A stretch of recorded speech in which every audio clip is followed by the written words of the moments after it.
America, Israel અને Iran વચ્ચેના યુદ્ધે નવસારીના હીરા ઉદ્યોગની કમર તોડી નાખી. યુદ્ધને પગલે દુબઈ એરપોર્ટ હાલ બંધ હોવાથી હીરા ઉદ્યોગની ચેન તૂટી ગઈ છે. નવસારીના હીરા ઉદ્યોગકારો પાસે હાલ માત્ર 10 દિવસ ચાલે એટલો જ કાચો માલ ઉપલબ્ધ છે.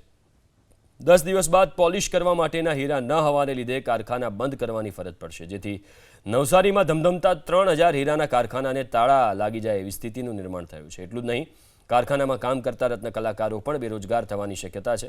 નવસારી અને સુરતનો 30% હીરા ઉદ્યોગ ઇઝરાયલ સાથે પણ જોડાયેલો છે.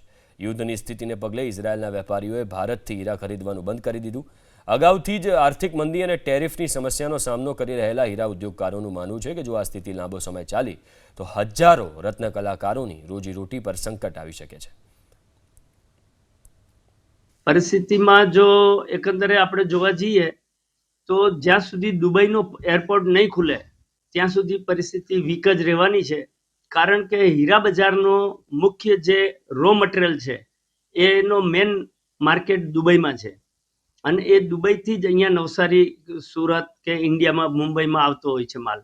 તો એ ફ્લાઇટો બંધ હોવાથી માલનો પુરવઠો નથી. તો હવે જેની પાસે જેટલો સ્ટોક છે 10 દિવસ, 15 દિવસ, 20 દિવસ, હું નથી માનતો કે કોઈ 30 દિવસથી વધારાનો સ્ટોક રાખતો હોય.